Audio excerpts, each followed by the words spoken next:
each of our local networks serve. So today we're really going to cover some 3 big topics that we know people have had a lot of questions about, and that is in regards to governance, elections, and to have a better understanding in regarding to strategic partners. So let's just do just a quick couple of key points of what's happening with the network model. So key changes in our network model, as we discussed, we're doing definitely some more targeted programming. We're not going to be covering programming today, but we're definitely we're reducing the annual required program requirements from 6 to 8, from 8 to 6, I apologize. So that's really key here. We're shifting our local affiliates to strategic partners, so there will be no local affiliate memberships. And that is really important as we're emphasizing the realtor membership and growing partnerships and revenues at our local levels, because we know some of them have been struggling over the years. And we're lowering the national affiliate membership threshold from 30 to 20.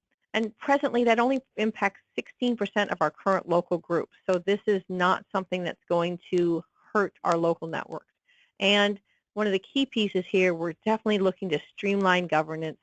Under the network model, there's fewer governing board meetings are required. There's only 3 elected positions, and 2 new director positions have been added, focusing on education and membership. And, of course, project teams. This is our new piece that we're doing, where we replace the standing committees that many networks weren't able to have because there was such a huge requirement regarding those standing committees. They're going to project teams. And this is going to allow more membership to get involved and have ability to get involved without feeling that they have to make a full 1-year commitment to the network. And so we can definitely reach out into our communities and see an increase in our membership. So just a reminder, we do have a 2-year implementation timeline. We did vote this through the governing board in November 2016. We this year are working as your leadership team to provide comprehensive training and education to you. In the big piece, the first step that our local networks are about to do is the election of officers under the new model. So we're going to talk about that today. So definitely as the states, you can help support them. We're here at National to provide the education needed, but we are definitely here to support you on that piece. So that will continue to happen. And as of January 2018, we're going to adhere to the network model. That's why the election piece has to happen in fall of 2017.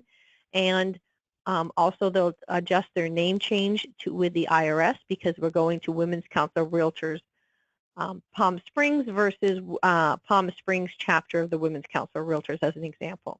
And as of January 2019, we are going to be fully operating under those standards. So it's a really exciting time in the next few years, and we're really glad to have you all helping us out and be part of this great journey. So as we talk about this, there's definitely a lot of training and resources we're helping you here with.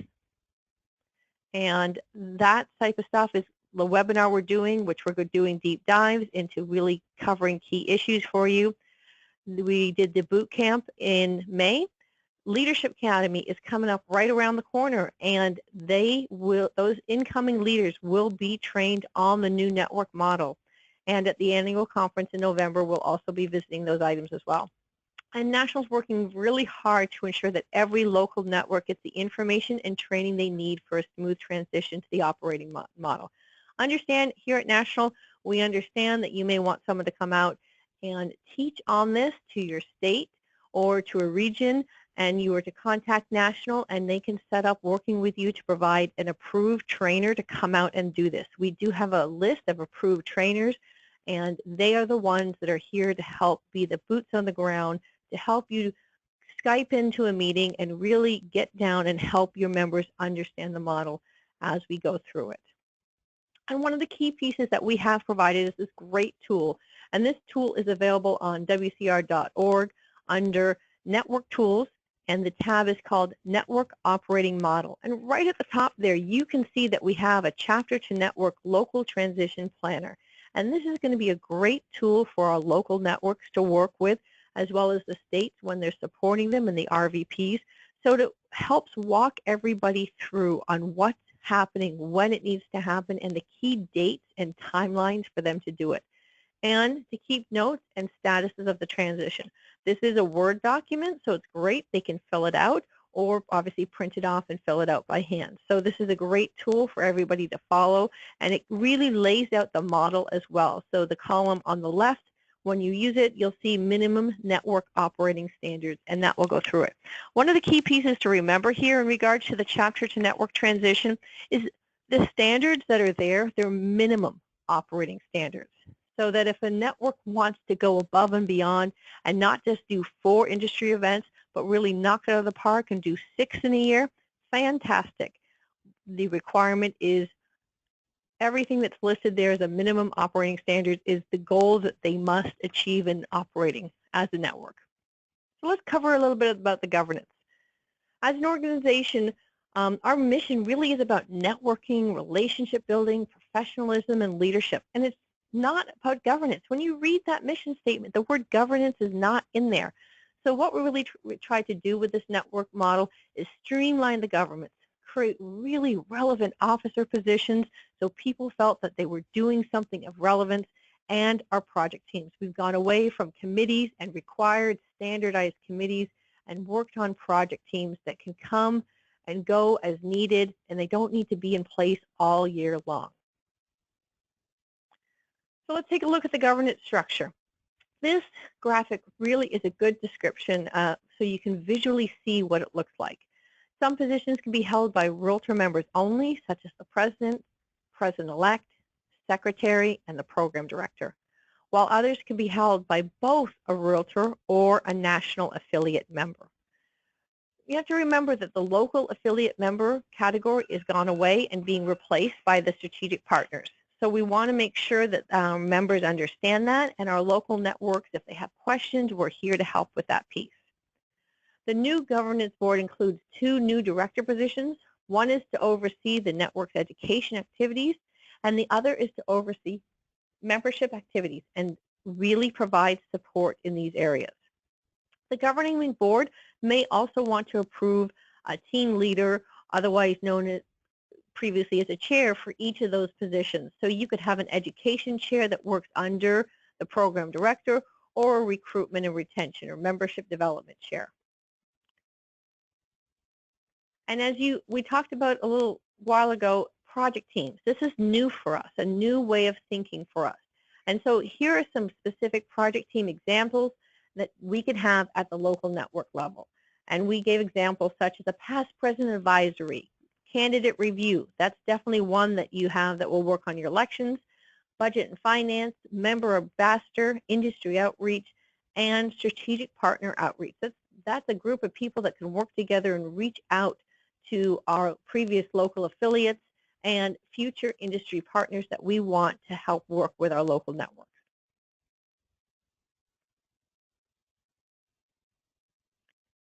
So here's another look at our governance structure. This is a slightly different presentation, and this presentation of the 6-member governing board makes it easy for you to see what positions are elected and which are appointed, and the terms of their service, how long they get to serve. The incoming president-elect appoints the secretary. So it's a really interesting piece that we've changed here. And the president will appoint the 2 director positions. All other positions are elected. So when we do elections, we're electing for 2 positions, the president-elect and the treasurer. And when this is done, the governing board will ratify in 2018 this appointment of those positions. So at this point, we'll pause because I know the governance structure is an area that you may have some questions on. Is there any questions that I can answer for you? Someone did ask, will this presentation be available to you? We are recording this webinar so that you will have access not just to be able to see the PowerPoints, but be able to hear what we're talking about. So you can go back and reference this and answer those questions. Other questions that we can answer for you at this time about the governance and what our new governance structure looks like. The question is, and that's a great question, thanks for asking, does this apply to state officers? No, at this point we are focusing on the chapter to network is focused on the local networks. yes, states are now called, and for branding purposes, we are called networks now across the board. However, we have not changed the governance structure of the state models at this time. It is definitely something as we continue to progress forward and move forward as a great network. We are looking at doing those changes in the future, but it's not something that we're doing today. Other questions that we can answer on the governance for you that you have issues with? Okay, seeing that at this time, we'll move on to just talking a little bit more about the governance structure. So on the governance structure, there is a minimum, again, we talked about minimum standards here. It's like a franchise model. It's similar to Starbucks. You go into Starbucks, you expect your latte to be the same way. You expect it to be the same way whether we're here in Chicago today or in Palm Springs or in New York. But there's minimum operating standards. And one of our minimum operating standards is the fact that the governing board meetings have to happen a minimum of 4 times a year. And with that, that means that if there's a need for an additional one, we understand. But if you don't think this is a sufficient number of meetings to handle the governments, the networks, we want you to clearly understand that the details about programming and network operations that have currently been taking place at the governance level, at the governing board meetings, really actually need to be taking place at your project teams. And this will continue to happen at the project team level and really where it should be happening, because the governing board meetings really need to focus on strategy and high-level operations. And those meetings should not be lasting what we've seen previously, an hour or 2 hours. If there is work of the network to be done, the work that should be done at the project team level. So something to remember. When you have a governing board meeting, the quorum, to do a quorum, 4 members of the governing board need to be present to establish a quorum. And one of these 4 individuals must include the president or president-elect. So with the project teams that we talked about, and we're going to dive a little bit deeper into it, let's talk about project teams and how it offers a broader range of commitments available to members who want to contribute but don't feel that they have the time or ability to do it all year long. So if we go to project teams, this is really where the hard work, the roll up your sleeves work of the network is done. Project teams are really mentioned to function for a certain period of time. Some will last the entire year, and some are for a specific project, one of your events, or a task that you're having. Maybe you have a great fundraiser coming up. Whereas a membership, which can support the membership director, that one could be in place all year long. But when the project team is actually completed, the project team is disbanded. There is no longer a need for it. We don't mandate in your bylaws like we previously did about how many project teams you should have and which one. There's only one project team that is an outright requirement, and that will be the candidate review team. And that's because that's who reviews the applications for those that choose to run for office. So with the project teams, you have to think about them that they're temporary in nature, and they encourage members to get involved. And especially, as I said previously, those that feel like a whole year's involvement is too much of a commitment, but hey, they're available for the next 3 months and they're passionate about a certain industry event that you have coming up and they could contribute some value to that, that's a great temporary project team for them to sit on at this time. And it helps you reach out and recruit others to get involved in your network. And as we talked about, the project team gives the network and the officers the ability to respond quickly to unanticipated opportunities and needs as the year continues. Maybe at the beginning of the year you hadn't fleshed out what type of fundraising you were going to do. This allows you that when you do know what's on your radar and what you're ready to do, you can call on the right leaders at the right time and those volunteers to be suited for that project that you're looking for. Any questions in regards to project team that we can answer?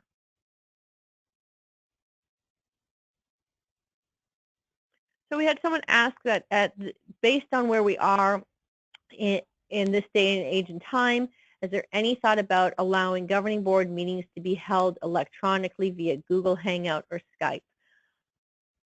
The Governing board at this point is typically a face-to-face meeting. You can, I believe, and I have to go back to it, and I'll pull it up before this is over, that your bylaws can allow you to have an electronic governing board meeting. You just have to remember, if we're doing that, that you still have to follow the minimum standards in regards to having a governing board meeting, which means that the president, local network president, either the president or president-elect, must be in attendance, and it requires 3 additional people to be on that meeting. But we will check on that and get back to you. But again, you just have to follow those rules. Any other questions in regards to project teams that I can answer at this time? Okay, we will move on to talking a little bit about our membership structure. There was changes into our membership structure. There's definitely a much more emphasis around Realtor members and an increased percentage for Realtor members versus the allowed national affiliate membership. So let's take a look at how that breaks down for us. Under the new network model, there are only 2 types of membership: Realtor members and national affiliate members. Again, there is no more local affiliate members as for 2018 and beyond. So if you have networks that were asking, how do I adjust my bylaws because we want to increase what we're charging on local affiliate memberships, the answer is there are no more local affiliate memberships. They're moving to strategic partners, which we'll cover in a few more minutes. The Realtor members must comprise of at least 80% of the network membership, and the national affiliate members can represent no more than 20% of the membership for a total of 100%.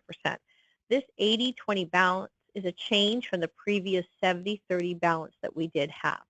And for the vast majority of local networks, as we discussed when we kicked off this presentation, this percentage has real no impact, as they are already within the 80-20 formula. For the small number, we talked about that 16% that are impacted, recruiting 4 or 5 Realtor members, that's not much that they need to recruit. And that within this next year, we'll bring them into compliance. And we definitely know the power of our network and the power of our recruitment and retention efforts can be very strong, and we know that those local networks will be able to reach that goal.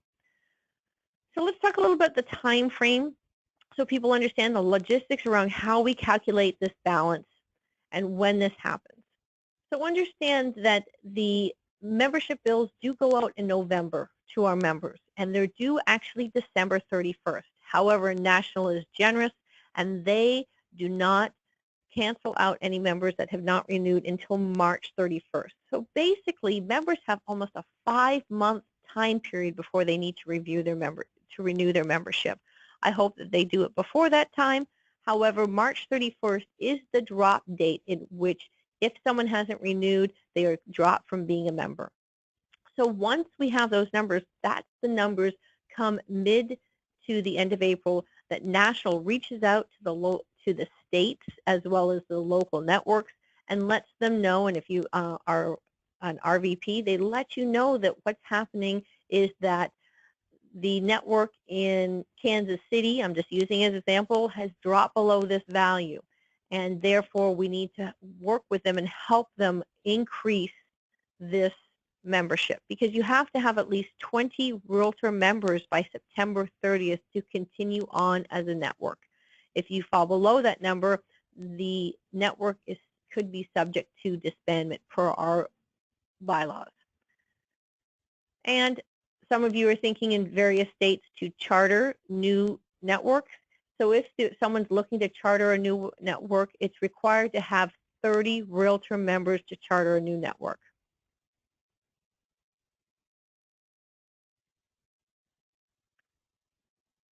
And those 20% of members that do fall into the national affiliate membership category can be appointed to serve in certain positions and be part of project teams. They can also vote and have full access to the national website. And again, we'll dive a little deeper into the difference between national affiliate membership versus how much stronger a strategic partner can be within the local network. We have a couple of questions, so let's get those answered. So one of the questions is about business resource groups to a network. Great question. We will no longer be having business resource groups. So again, the minimum number to have a network continue on is a minimum of 20 Realtor members. So anything that is below that amount, as previously discussed, can be subject to disbandment because we have a minimum requirement rule. And that has not changed in regards to this new model. That was always in place in regards to that. We're always working on updating the website and allowing renewals and renewal of someone's membership to get easier. If you have specific issues that you're finding members have, please feel free to reach out to National and let them know so that they can definitely make that change or see what issues our members are definitely having.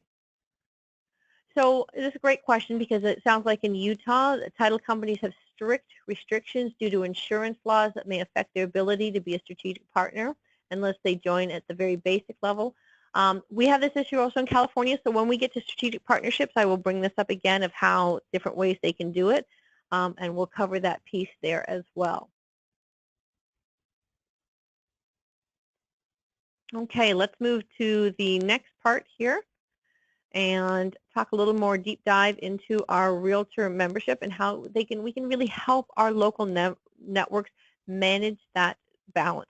As state leaders, you have access to see what your local network's Realtor membership is and how their balance is doing.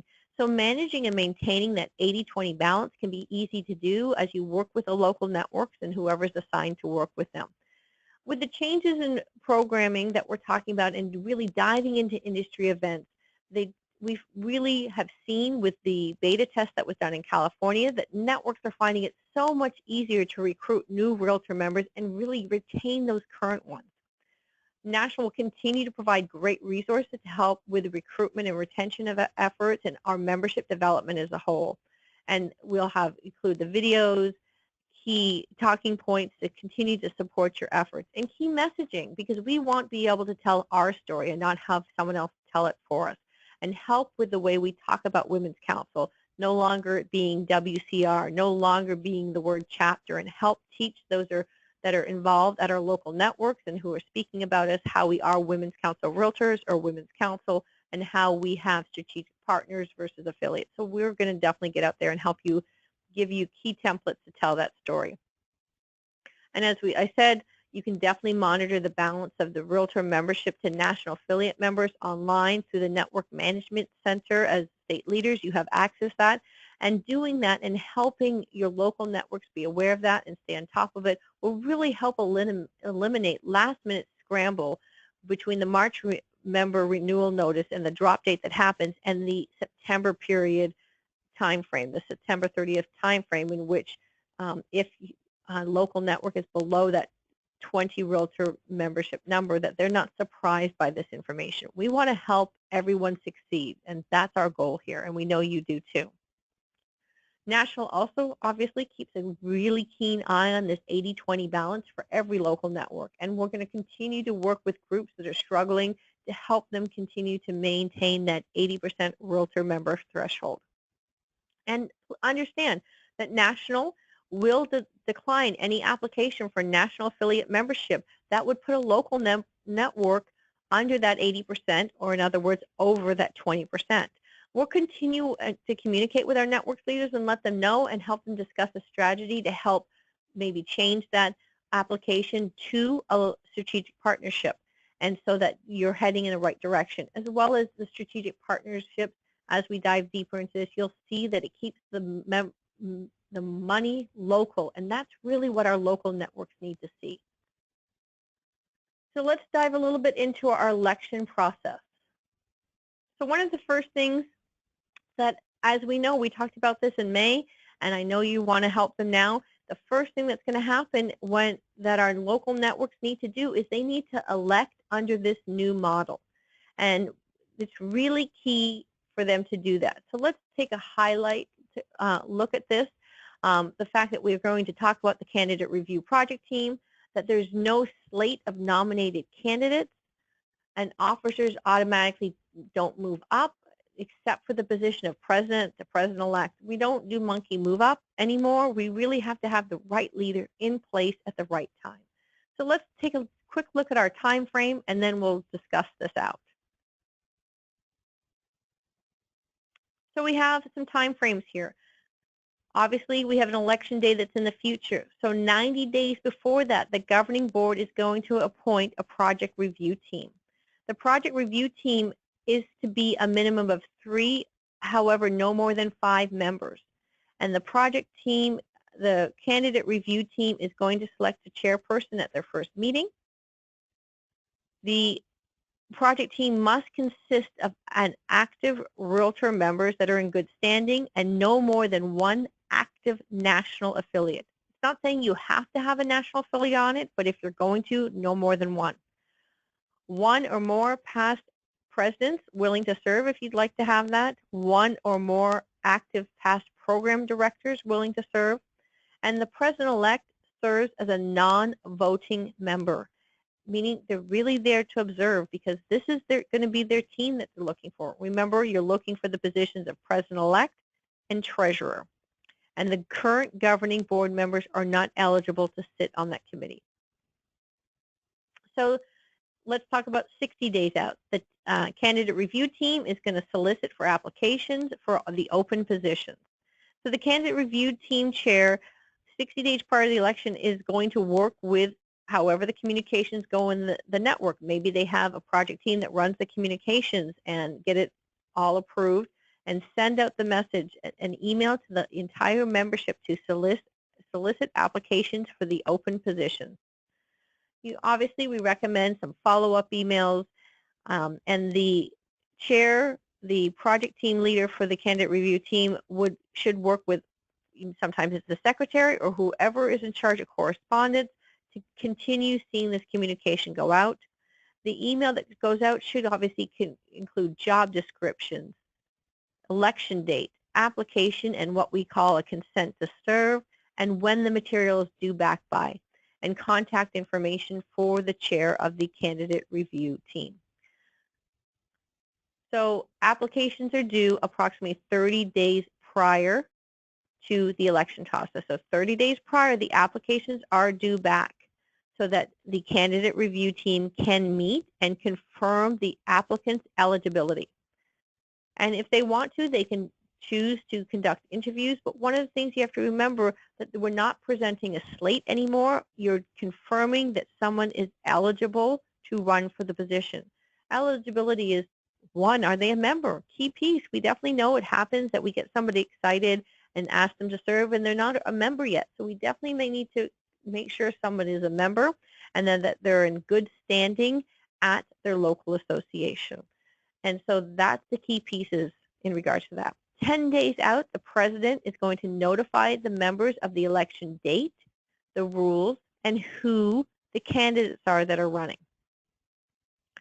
So the notice must provide information about running from the floor, and the member must submit an application with the consent to serve. So really key piece here. So you have the 10 days of notice, and if someone wants to run from the floor, that form is due back if they're choosing to run from the floor because they didn't submit an application to the candidate review team 7 days prior to the election. We really did this because we don't want the chaos that we've seen over the years happen at your local elections.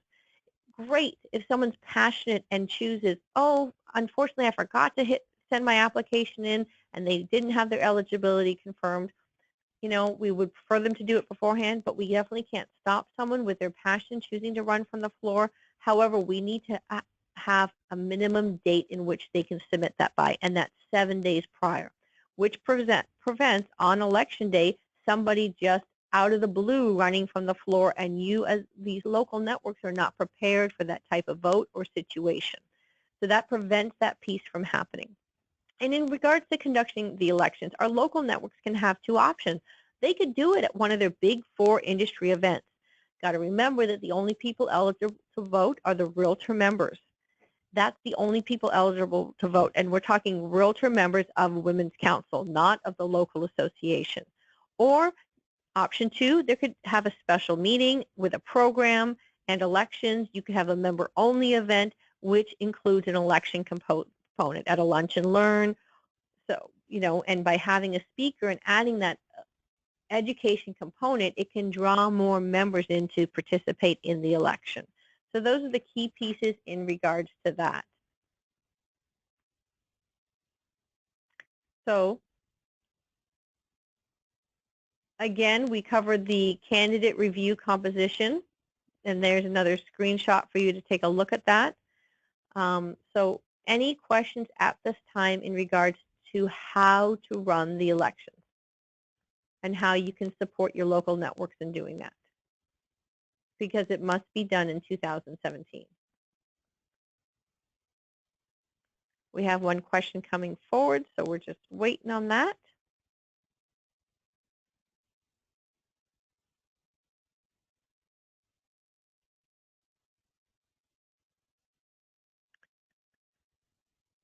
So if the voting takes place at a member-only event, do all members vote? Members, if it's a member-only event, who would attend a member-only event would be your Realtor members and national affiliate members. National affiliate members are not able to vote for your candidates. It's always been set in our bylaws at this point. It's only Realtor members that can do that type of voting. So great question. So the question was, another question is that does the president or president-elect not have a say who the review team elects? Well, the review team doesn't elect. They just confirm a candidate's eligibility to run. President-elect can participate, as we have on this screen, as a person on that group, but they're a non-voting person. So they cannot sway the committee in any way. And again, it's not a slate that's being presented. They're only confirming the eligibility of a candidate.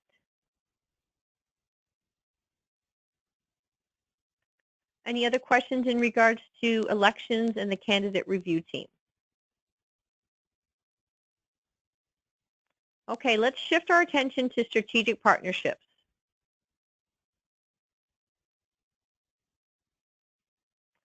So with this shift from local affiliates to strategic partnerships, this change does not officially go into effect in 2018. I do know some networks across the nation have chosen to take it on this year in 17, and that's great. But let's just talk about how we lay the foundation for this. The key reason behind this change is due to the emphasis on Realtor members.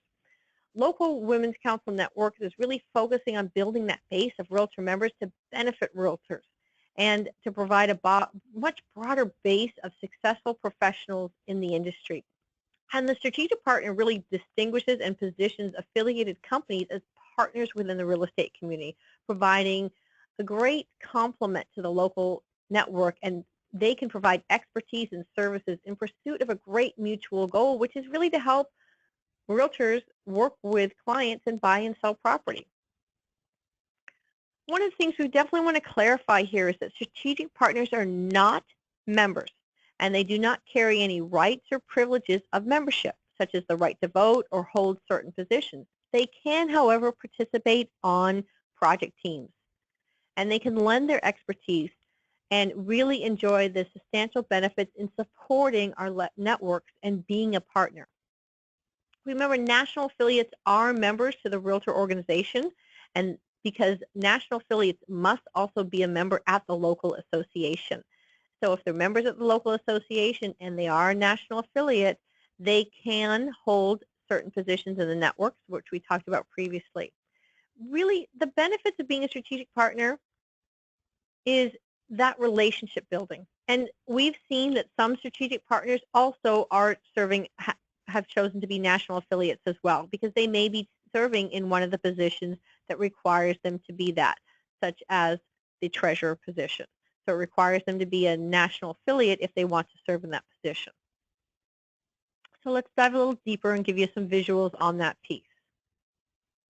This change from local affiliate to strategic partners is a really win-win, allowing the networks to deliver the most important benefits to strategic partners while keeping 100% of the financial support from those strategic partners at the local level.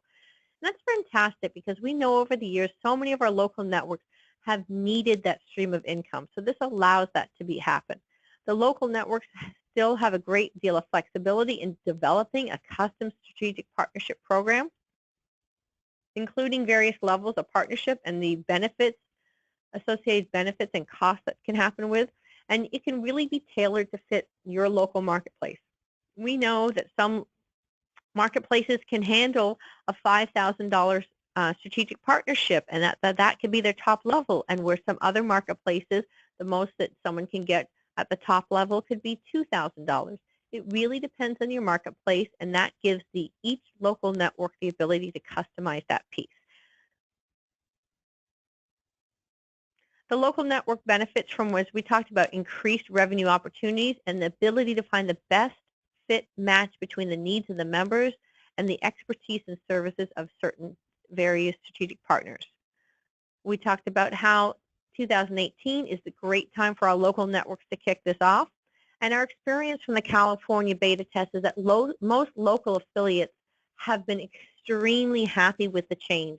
They love being able to say that they're a partner with Women's Council, that there's a strategic partner. And they're finding that it gives them more exposure and opportunity to build these really productive relationships with the realtor members. So keeping the revenue at the local level where the promotion really pays off, because being a national member, they're not, your home warranty person isn't advertising their services on a national level. They're really trying to work face-to-face with our local realtor members. It becomes a real true win-win for everybody.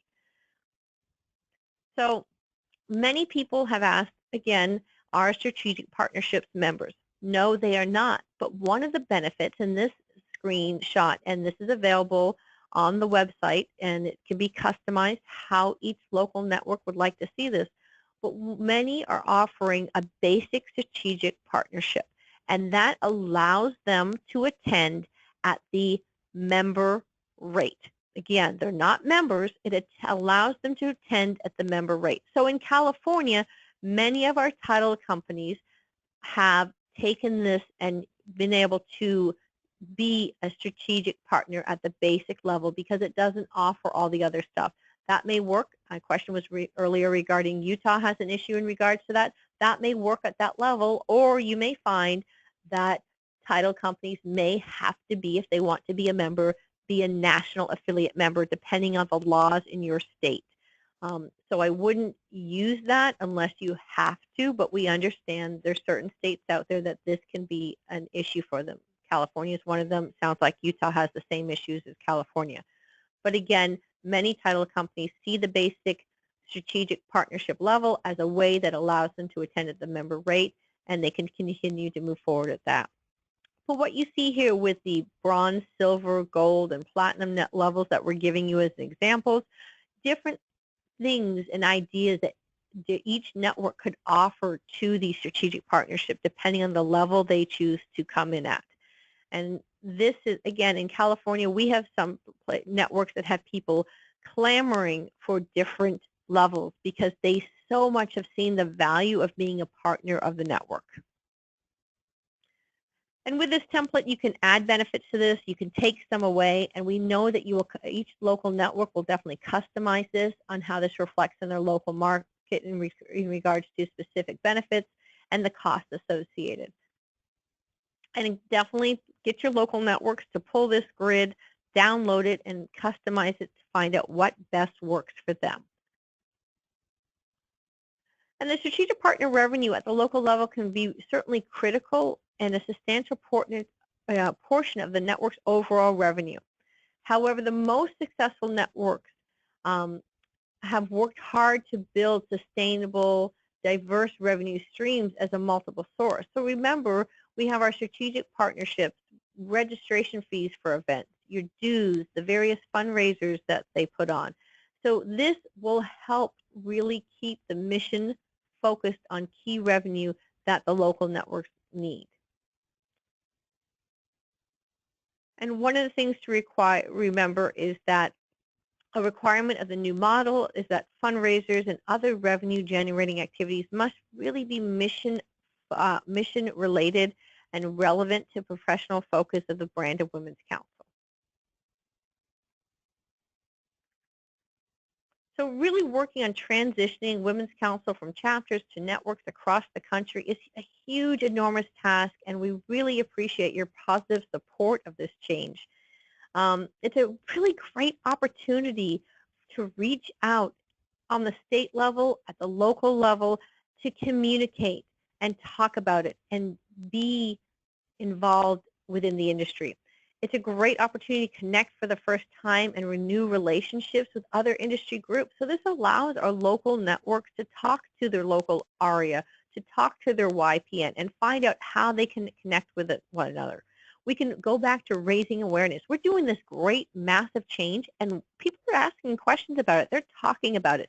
So it's a great opportunity to raise that awareness and understanding of the focus and purpose of Women's Council and how we develop leaders and how being a member is key to their business, and allows us to reposition Women's Council within the industry as the dynamic, growing resource and professional network of realtors that we are, and dispel some of that lingering myths and impressions that people have had about us over the years.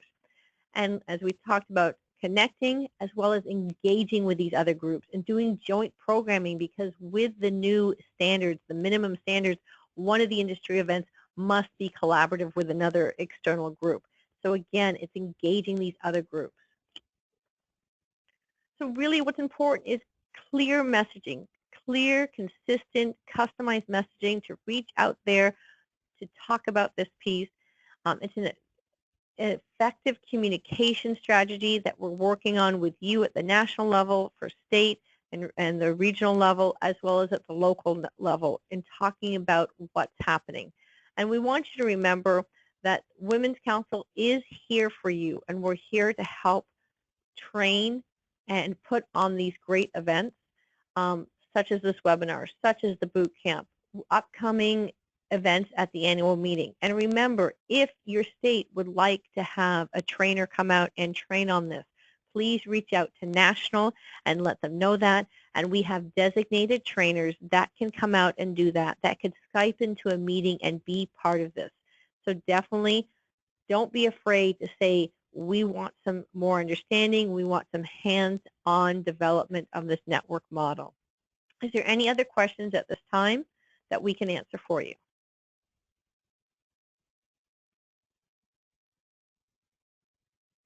So at National, if you have questions also, please reach out to Martha. There's Martha's information there, the 800 number, as well as Martha's email.